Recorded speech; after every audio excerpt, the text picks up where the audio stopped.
Doctor Satyendra, ये जो vertical drilling अब शुरू हो चुकी है, ये कितनी सेफ है इस तरह के टनल्स में करना? और अगर ये प्लान भी फेल हो जाता है तो इसके बाद और क्या रेस्क्यू के ऑप्शंस बचेंगे? वर्टिकल ड्रिलिंग में चुनौतियां तो हैं। चुनौतियां इस प्रकार की हैं कि जब हम वर्टिकल ड्रिलिंग करते हैं तो इस ड्रिलिंग की यात्रा में जो बिट है हमारा वो विभिन्न तरीके की सॉइल और रॉक से गुजरता है। और जो बिट्स हैं वो उसके लिए सक्षम है कि नहीं कि बोल्डर्स आ गए या रॉक्स आ गई या सॉफ्ट सॉइल आ गई, उसको काटने में हमारे बिट्स सक्षम है कि नहीं, ये एक अपने में चुनौती होती है। दूसरा होता है कि प्रोग्रेस क्या आए वो, और जो हमारी टीम होती है, जो टीम को भी ब्रेक चाहिए होता है कि दूसरी टीम फिर एकदम तैयार रहे जो उसको टेक ओवर कर सके। और इसी प्रकरण में हमारी बिट गर्म भी हो जाती है और उसको बिट को बदलना पड़ जाता है कई बार। तो ये चुनौतियां तो रहती हैं। तो इसमें समय लगेगा, चूंकि करीब 86 मीटर के करीब हमें जाना है, जो बात मैं टीवी पे देख रहा था, और करीब 16 मीटर के करीब हुआ है, तो 70 मीटर अभी हमें और जाना है।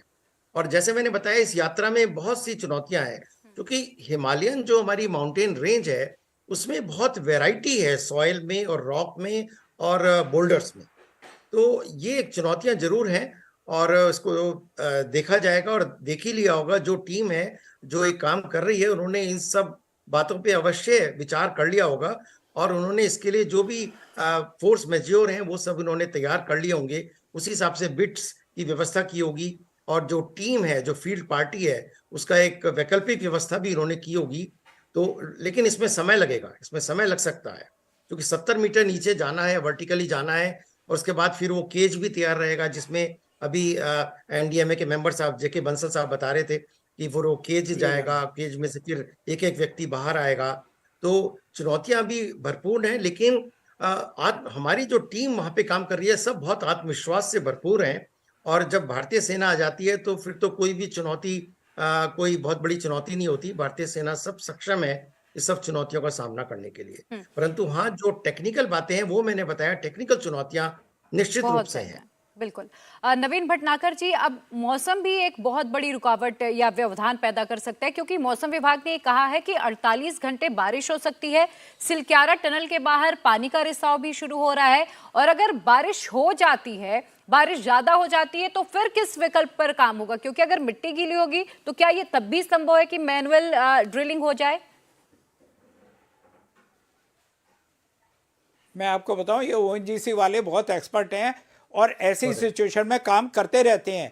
इनको पता है अगर ऐसी सिचुएशन आ गई तो वो क्या करना है। इसके लिए स्पेशल सीमेंट के बैग्स होते हैं, उनसे चारों तरफ से जो है सेफ्टी वॉल्स बनाई जाती है, ताकि बाहर का पानी वेल जो खुदाई हो रही है उसके अंदर ना जा पाए, उसको रोका जाता है। आजकल ऐसे कुछ केमिकल्स भी आ गए हैं जिनको लगा दिया जाए तो पानी किसी भी हालत में सीलिंग हो जाती है, पानी कैसे भी अंदर पाइप के अंदर नहीं जाएगा।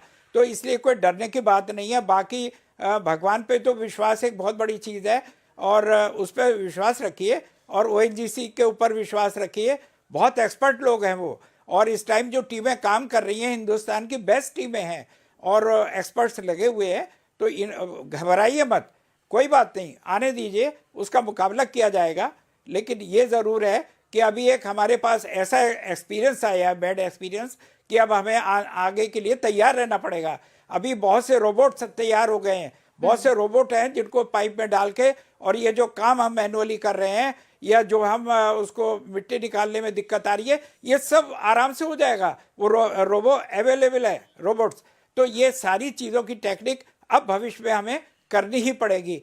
अगर कर सकते हैं व्यवस्था, कोई इस माध्यम को कोई अगर अथॉरिटी के लोग सुन रहे हैं तो वो ये कर सकते हैं। पूना में अवेलेबल हैं, और भी जगह अवेलेबल हैं, और आईआईटीज में भी रोबोट्स अवेलेबल हैं। उनकी मदद लेके आप रोबोट मंगा के देखिए, पाइप में जाके वो सब काम करेंगे जो मैनुअली हम लोग करेंगे, वो काम रोबोट करके आ सकते हैं। तो आप देखिए बात करके अगर मिल जाए। लेकिन ये भविष्य के लिए तो 100% जब प्लानिंग की जाएगी तो इन चीज़ों को प्रिक्योर किया जाएगा, क्योंकि ये बैड एक्सपीरियंस मिला है, हमें बहुत बुरा एक्सपीरियंस मिला है, जिसकी हमने कभी कल्पना भी नहीं करी थी। इसी को जो है कहते हैं क्राइसिस, सडन क्राइसिस जो होती है, डेथ क्राइसिस कहलाती है, वो ये हुई है अभी। तो एनी हाउ एक नया एक्सपीरियंस मिला है और नई ताकत के साथ हम लोग अभी आगे बढ़ेंगे जी।